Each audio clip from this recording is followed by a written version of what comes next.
Hello, everyone. So, as Nina mentioned, I'm the head of support services at Overcome.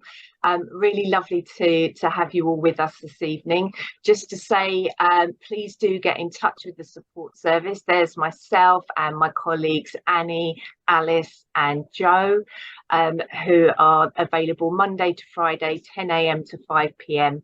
All the details of how to get in touch with us are on our website, but you can call us, text us, email, chat through the website, and we can also arrange video calls and schedule support calls with you. We're here for anything that you want to talk about, any information that might be useful, but also if you just want to chat. So please do get in touch with us. And as part of the support service, we all receive monthly external supervision from counsellors or psychologists to support us in our work. And I'm delighted to say that Frances has been my supervisor since I started working at Overcome, and I know that I've really benefited from all her insight and wisdom that she's provided over the years that I've been with Overcome. So it's with a great deal of pleasure that I hand over to Dr Frances Goodhart, Consultant Clinical Psychologist, to talk to us this evening about living with loss, grief after diagnosis and treatment. Thanks, Frances. Thank you. Nina, could I have the slides up, please? Thank you. There we go. Anna, thank you very much for your lovely introduction. It's been a pleasure to work with you for several years, and to be a part of the Overcome organisation. I'm talking today from a perspective as a clinical psychologist with nearly 20 years worth of experience of working in oncology services. But I think it's also perhaps helpful to mention that I have a hematological condition that means that at times I have been really quite ill myself. It's a chronic ongoing condition, and I think this gives me a personal perspective to bring to tonight's talk. And also I have some family members also living with difficult diagnoses, so I can talk in a sense from a carer perspective as well. Could I have the next slide, please? So this slide is a new addition to my slides because I was walking to work, I think it might have been last week, and I heard the poet Lem Sissay being interviewed on a podcast, and this poem just stopped me in my tracks. It brought grief to the forefront for me.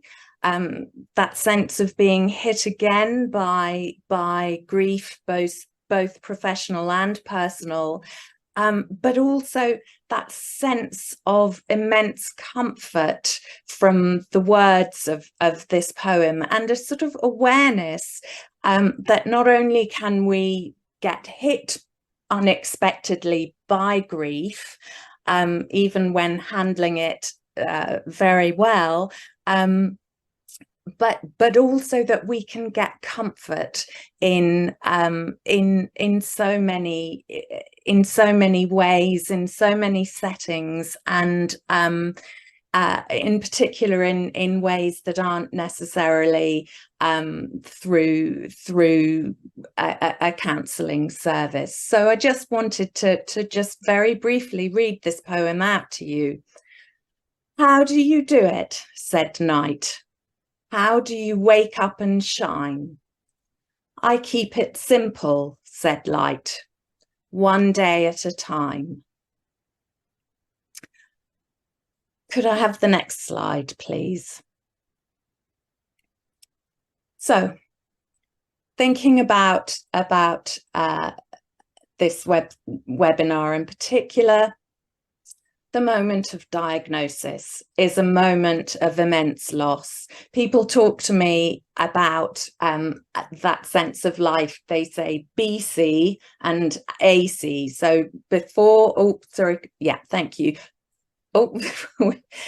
Before cancer and after cancer, and that at that point of diagnosis, there can be the most enormous sense of your life being changed forever, in particular a loss of confidence in your own body. You've got your immediate future plans are lost, your longer term plans, both those already in existence and others that you perhaps wished for are taken away from you in that instant, in that moment. Relationships change, everything changes. And I think it's important just to acknowledge that the multiple losses that people go through. Everyone is different. I'm afraid that's going to be a theme that I repeat, a phrase I repeat throughout tonight's webinar, but everyone reacts differently. But there are themes of that are of commonality through loss. Could I have the next slide, please?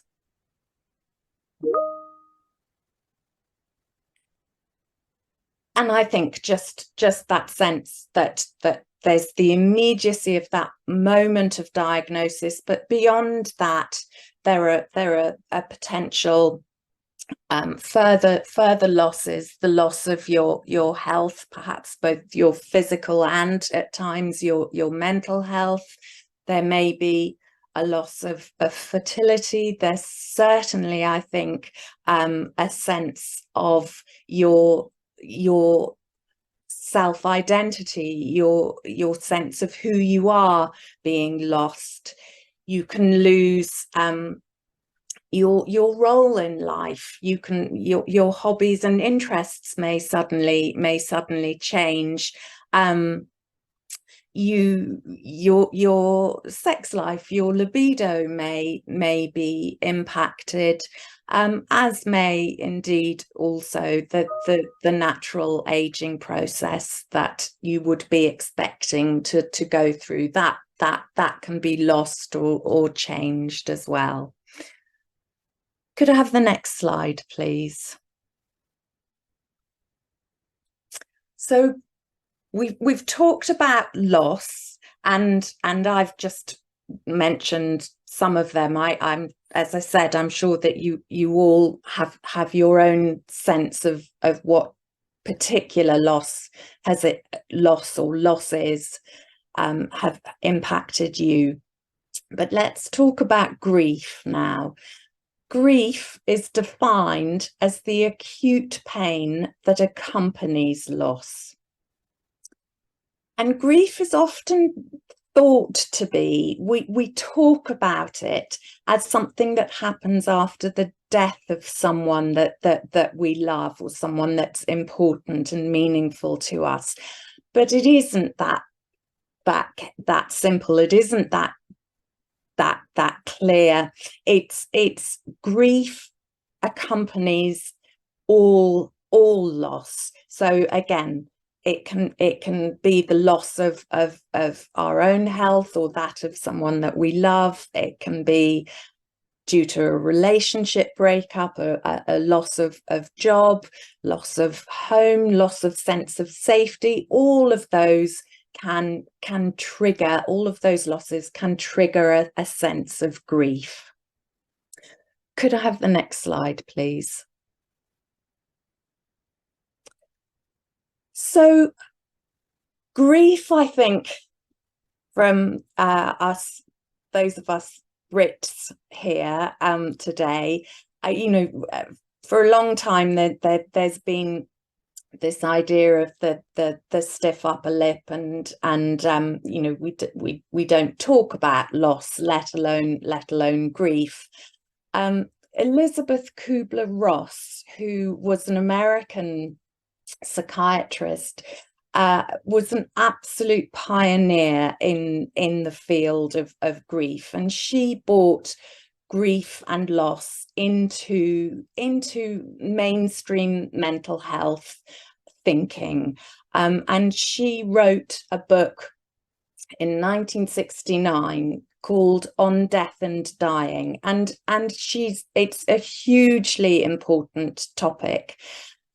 And she talked about there being 5 stages to grief: denial, anger, bargaining, depression, acceptance. And I don't know how many of you may have heard of this, have heard of the stages of grief, perhaps have heard the shortening to DABDA. That gets talked about quite often. But I think that while incredibly critically important to grief and loss, Kubler-Ross's model has been open to misinterpretation and has led to a number of misconceptions. Right from the start, the book was actually written from the perspective of people who were facing their own death, not those who were grieving following the death of a loved one. So that in itself is the first misconception.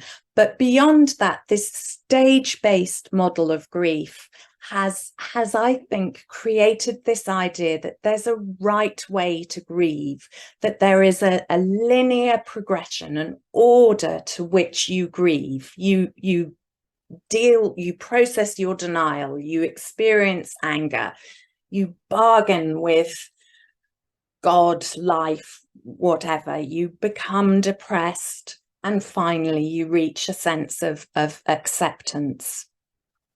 I think there's an idea that if you miss out on one of these stages in grieving, you're going to be in difficulty.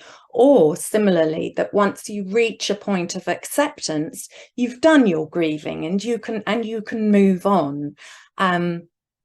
Similarly, you have to express emotions. You have to go through all of these stages, and it just the reality isn't like that. So could I have the next slide, please? So while Kubler-Ross was absolutely central to bringing grief into the mental health field, other people have developed other theories of grief to perhaps try and move on from this stage-based, very structured idea of grief. So William Worden, a psychologist, wrote in 1982 about, he came up with the idea of the tasks of grieving, what he called TIR.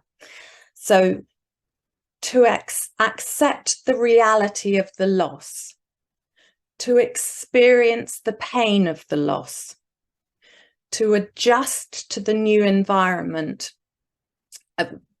of what is lost, and to reinvest in the reality of the new situation. Can I have the next slide, please? And then a really, really important model of grief is something by Strobe and Schutt, known as the dual process model of grief. And these two Dutch psychologists wrote about loss, loss and emotion focus, and restoration and practical focus. And their model says that a person living with loss shifts between these two orientations. So there are times when we will be absolutely immersed in our emotion, in the feeling of loss, in the experience of the pain of what we're going through, while at other times there's also a lot to be doing practically, and we will also perhaps be, you know, cooking supper for ourselves, or going into work, or managing our finances, or whatever practical tasks we're faced with. And we can shift between, we move in between these dual processes that are going on in our life. And I think what's really important here is that I think that this model of grief, the dual process model, recognizes that being practical, being active, being busy is as much a part of grieving as being focused on loss, crying, expressing emotion, being immersed in those feelings. And I think that can sometimes get missed by people around us, and they can think, or we ourselves can think, but I'm continuing to function, so am I grieving properly? Could I have the next slide, please? So, the reality. Grief, this is my summary really here. Grief is messy, grief is exhausting, grief includes a mass of emotions, thoughts, physical sensations and behaviours. Each one of us will have our own way of grieving. But I think it's important to stress that there isn't an end point to grief. There is no finishing line that we cross over and say, that's it, my grief is done. It's ongoing. There's no medal ceremony for grieving well. Instead of which, we're engaged in a continual process of adjustment. I think that many of us try to develop a sort of map to help us to navigate grief. But this map can have all sorts of side routes, cul-de-sacs. We can get lost in coping with grief. Some people get lost and stuck and need professional help to get themselves back on track. Most of us will need help and guidance from family, friends, support groups, other people to help us to interpret this map. But I think it's really important to emphasize that many people do find a way of living a life with meaning and with loss. And I think that's important to stress, that it isn't that the loss, the grief disappears. We live with that loss, we build it into our life, and we continue over time to lead a life that still has meaning, still has value, is still important to us and to others, where we're doing the things that matter to us. Could I have the next slide, please?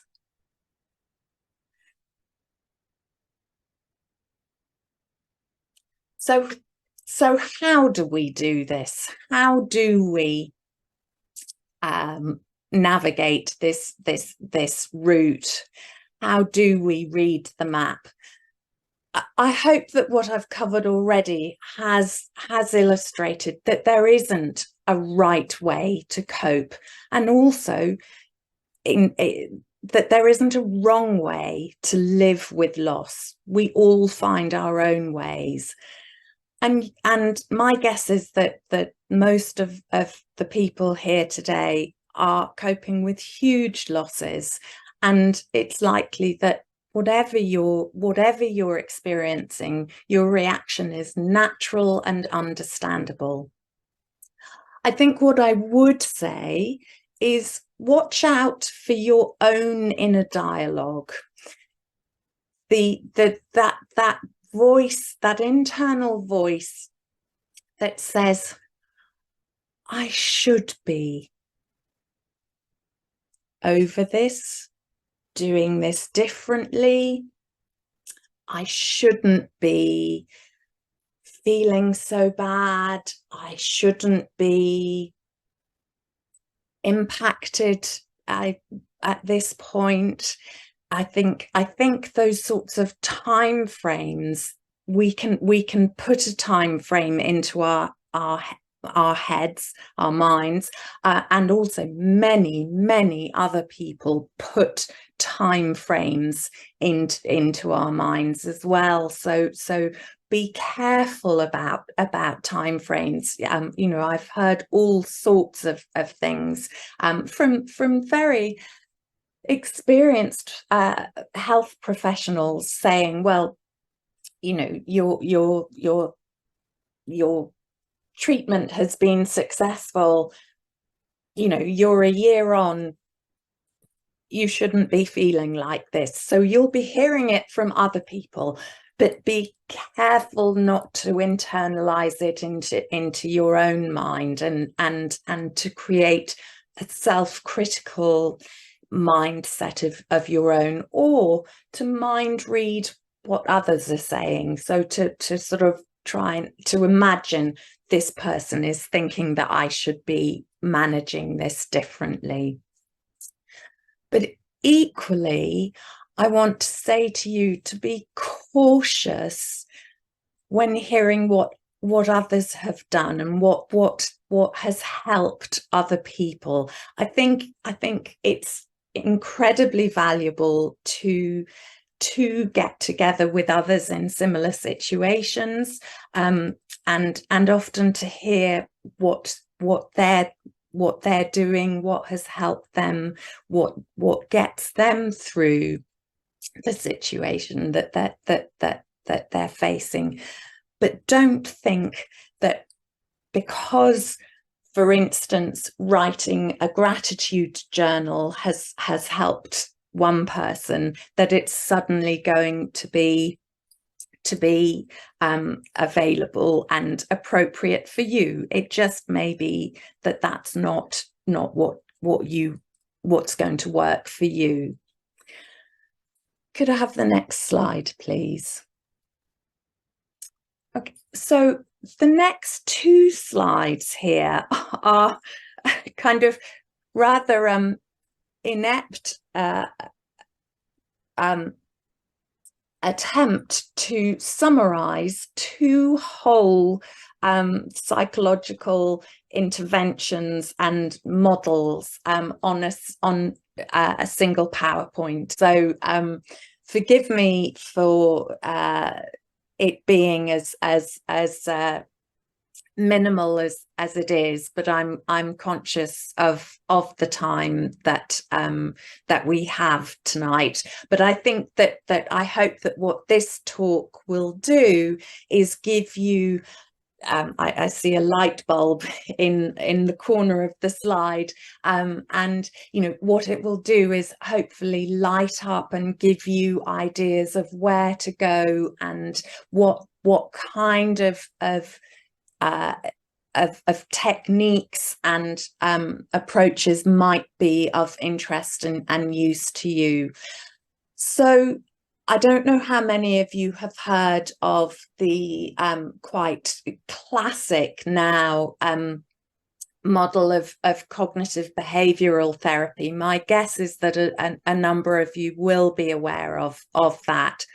acceptance and commitment therapy and then compassion focused therapy, that's my next slide, are both sort of developments on from the cognitive behavior therapy, and they bring more of a sort of gentleness, I think, into the therapeutic model, particularly for managing loss and grief. And they're models that I use and encourage other people to use therapeutically, and I use for myself as well. So acceptance and commitment therapy, known as ACT, is about being observant of oneself, being present in the moment, being mindful. And it talks about making room, making space for painful thoughts and feelings, rather than trying to push them away, or indeed focus in depth on them. So for example, I think that, you know, you might find yourself thinking ahead, going perhaps to your most find yourself going to your worst case scenario, which in classic CBT might be described as catastrophizing. There might be an element of almost judgment in that approach, whereas in ACT, what we say is, of course you're going to think about the worst case scenario. Of course, you can't tell yourself not to think or feel something. You can't tell yourself, no, I'm not going to think about the future. You're in a frightening, anxiety-provoking, scary situation, and so it's entirely natural that you are going to feel distressed, worried, anxious, a whole range of feelings. What's important is to notice those thoughts and feelings, to be present to them. But perhaps in the ACT model, what it's saying is, allow those thoughts and feelings. Find that the ACT model has a number of practical strategies, and we'll move on to one later on. Practical strategies that allow us to diffuse, reduce the intensity and the power of our thoughts and feelings. So that that you can actually find a way to just bring yourself back to the present, allowing yourself to feel distress, to have difficult thoughts, but which is the acceptance part of that. But not get caught up in them, not let them wash you overboard. But instead find ways to then make choices to behave in a way that's linked to our values, to continue to act in ways that are meaningful to ourselves, to commit to living the life that matters to us and the people around us. Now, I know that this is a single slide, and it's really difficult to grasp it as a theoretical model, but as I said before, it's about just giving you some pointers and some ideas, and at the end of the slides I also have some reading and other information suggestions to take from that. So could I have the next slide, please? So compassion-focused therapy is another form of sort of third wave of psychological therapeutic input beyond cognitive behavioral therapy, and it's one that I think is really powerful for understanding and making sense of loss and grief, and one of the sort of most obvious ways is just in thinking about how many of us are, how good we are at supporting other people. You know, I think those of you that attend Overcome support groups, that are linking up with the supporting members of your family, your friendship group, you know, we look after other people. We're human. We make connections. We support people in distress. But what about ourselves? And it's so common that not to practice what we preach. And so in a very kind of, in a nutshell, one of the main areas of compassion focused therapy is to think about how we look after, in particular, how we soothe ourselves. So I think self-compassion gets talked about and perhaps interpreted as self-care, so that the importance of making time for ourselves, perhaps going out with friends, you know, having a massage,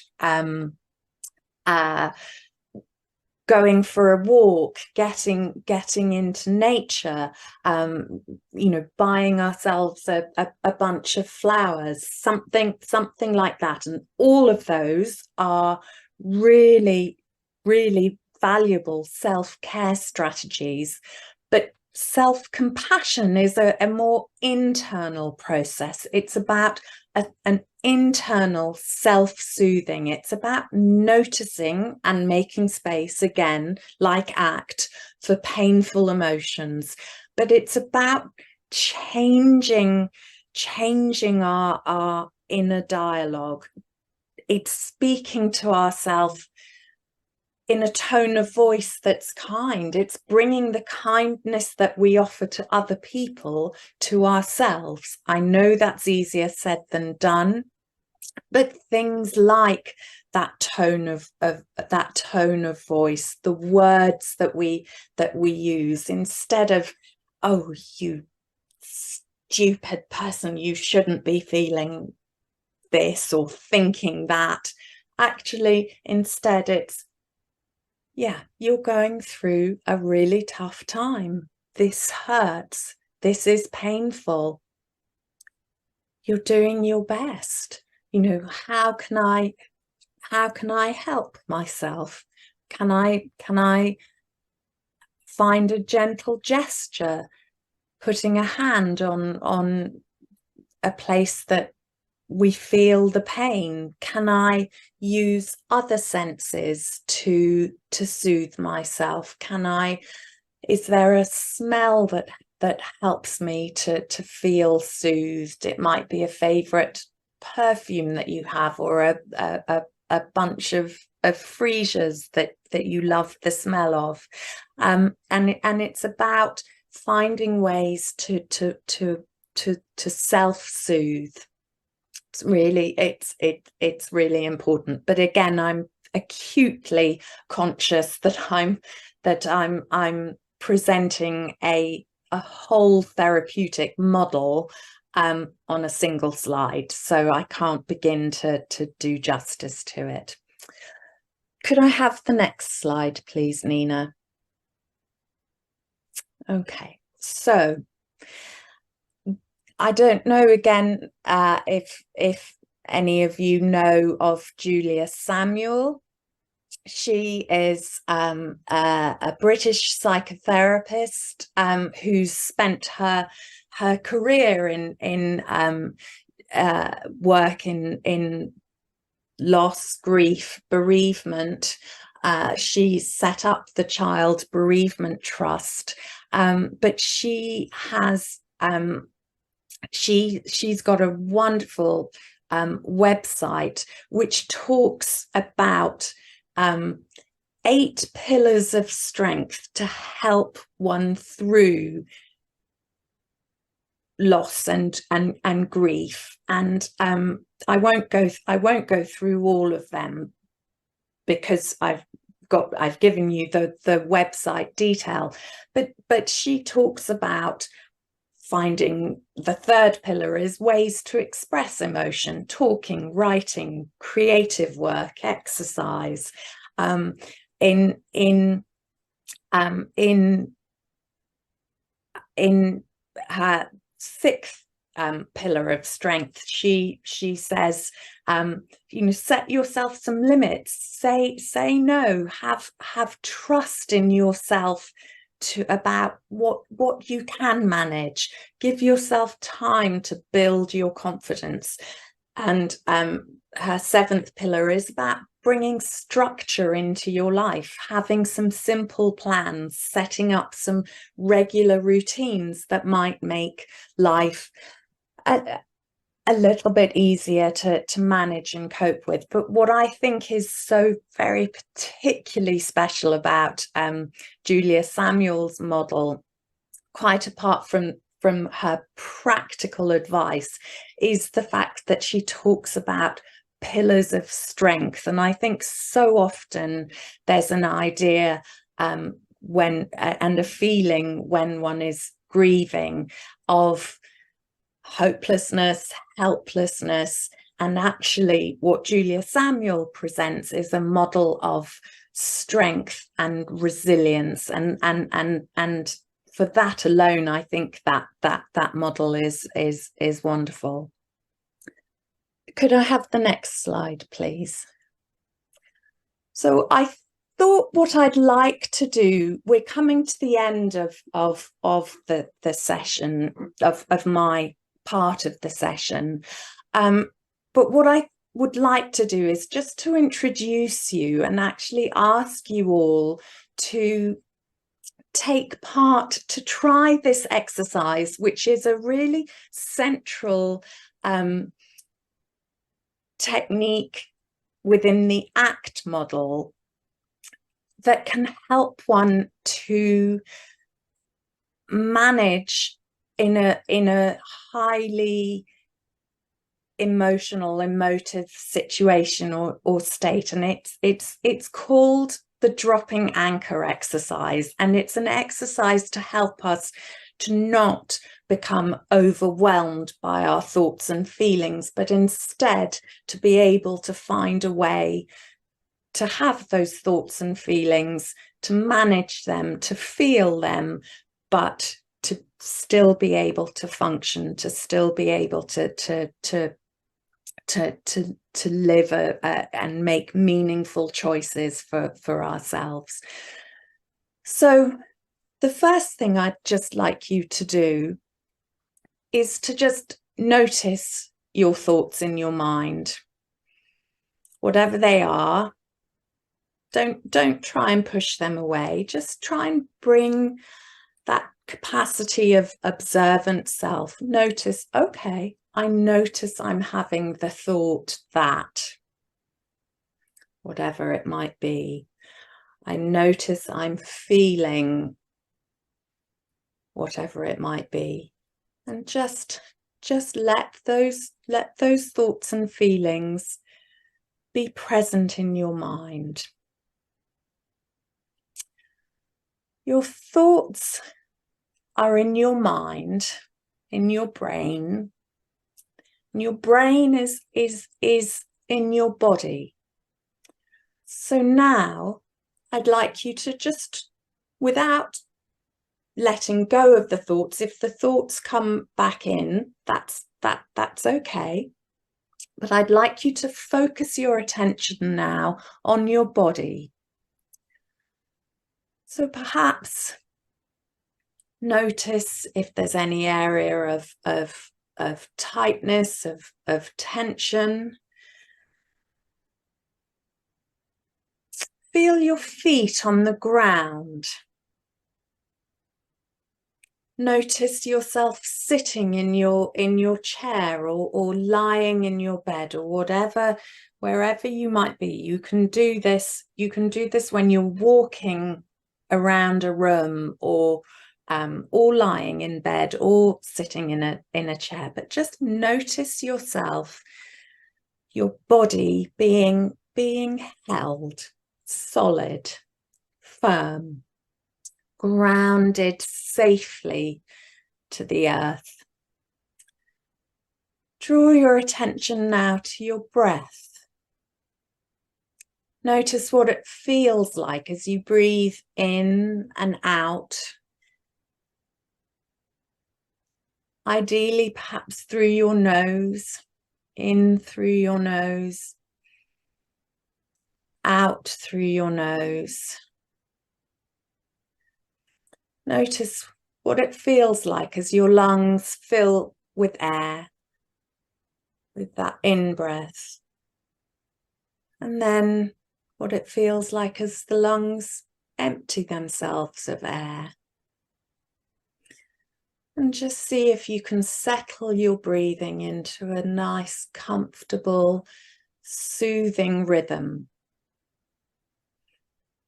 So you've got your mind with its thoughts in it. You've got your body that you've settled, that you've grounded. And your body is in a room, it's in a setting, it's somewhere. And I would like you now to just look around you, perhaps notice a couple of things that you can see. I'm looking out of a window and I can see a fig tree. I can also see my open water bottle. I can hear a mixture of the wind through the leaves of the tree and a very vague hum of traffic in the background. Maybe there's something that you can smell, something that you can feel. Maybe you want to just interlace your fingers. Notice a softness of your clothes on your body. But just an openness to the world around you. You're anchored, you are grounded. You're not going to be washed overboard, overwhelmed by the difficult thoughts and feelings that you may have had at the start of this exercise. Instead of which, you've dropped anchor and you can now think, right, what's the next step that I want to take? And at this point, I'd like to ask for the next slide, please. Oh. So as I began my talk this afternoon with a poem by Lem Sissay, I wanted to finish today with a quote from Michael Rosen, a man who has experienced grief and loss in a multiplicity of ways, but I think that this is a profoundly moving comment of his, quote of his. Grief is being sorry that things aren't the way they were, yet nothing is the way it was. Even in grief, we have to see that we are part of all things becoming different.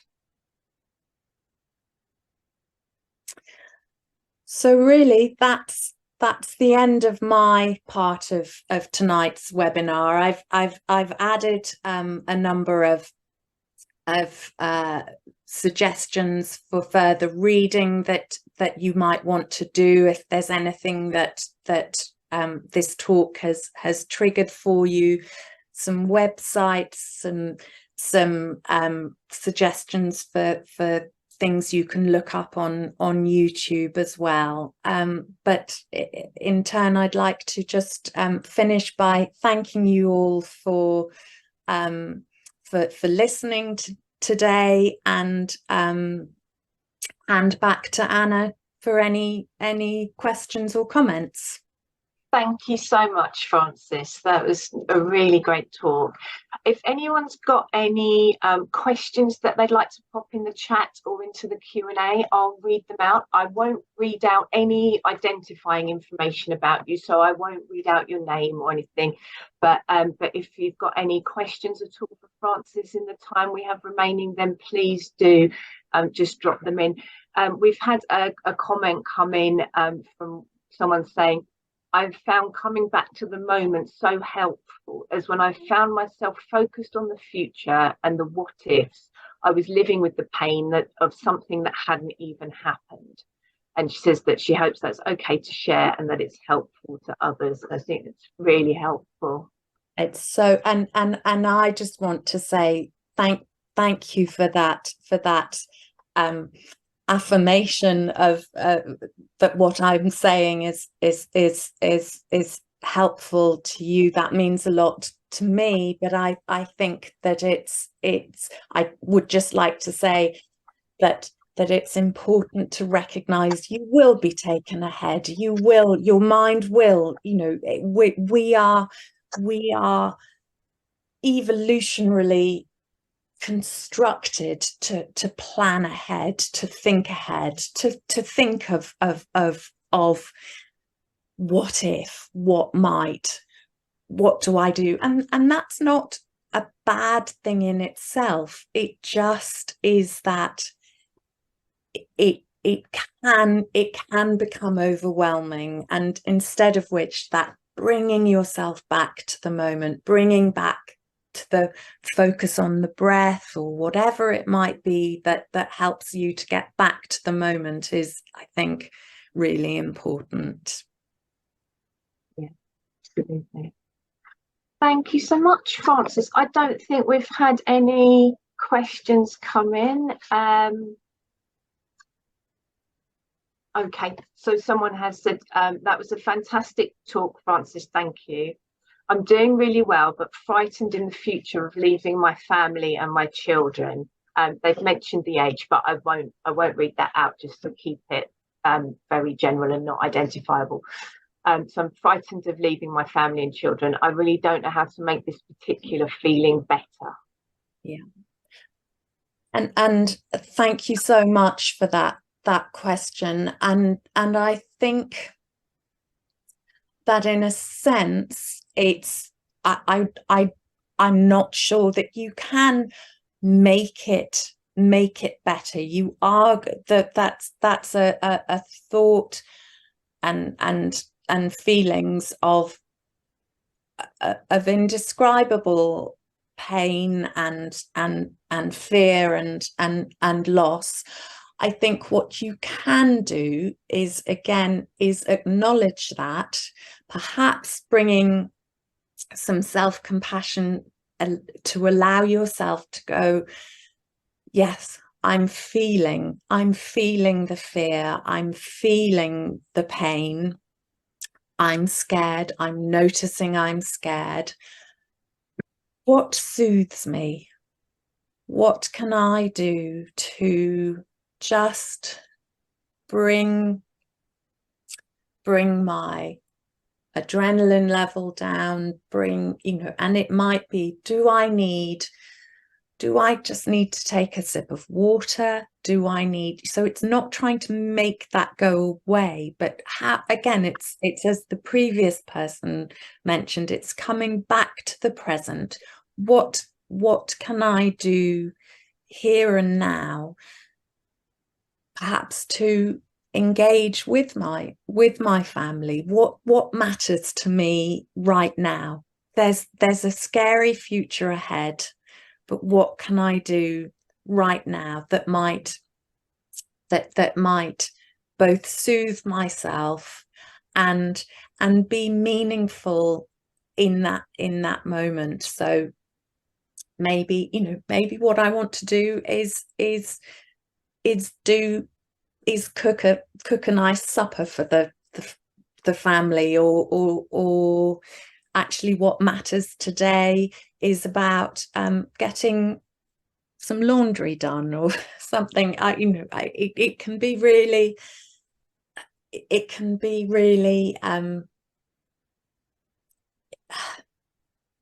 I was going to say mundane. I hate laundry and I'm not good at doing laundry at all. But you know, it's coming back to what can I do right now, and back to that poem at the start. How do you do it? How do you let how do you shine? It's simple. I do it one day at a time. So, and I think, you know, what I would say to this person is, you know, you may have a day when you're just really frightened and really, and these thoughts do overwhelm you. My guess is you probably actually still get through the day. You pack the kids' lunchbox, or you get yourself into work, even though you're feeling overwhelmed. But you then have that sense of, okay, this hasn't been a good day. Can I be kind to myself? If that makes sense, sort of. Thank you, Frances. And I'll just finish with this comment. So someone said, thank you very much for a wonderful talk. It was very reassuring to know that grief does not end and can show up at different times in my life. Thank you. So thank you very much, everyone. Thank you so much for attending. Thank you to Susie for signing and making this webinar accessible for people. So thank you ever so much, Susie. And thank you, Frances, for a wonderful talk. We will be circulating Frances's slides, and we'll be emailing you all details, and then once we've got the recording ready and set up, then we'll let you all know that as well, so you can come back to the recording too. So thank you so much, everybody, and just a reminder as well, anything at all that we can help with, please do get in touch with us, and we'd really like to hear from you. So thank you very much, everyone. And Frances, was there anything that you wanted to say before we finish?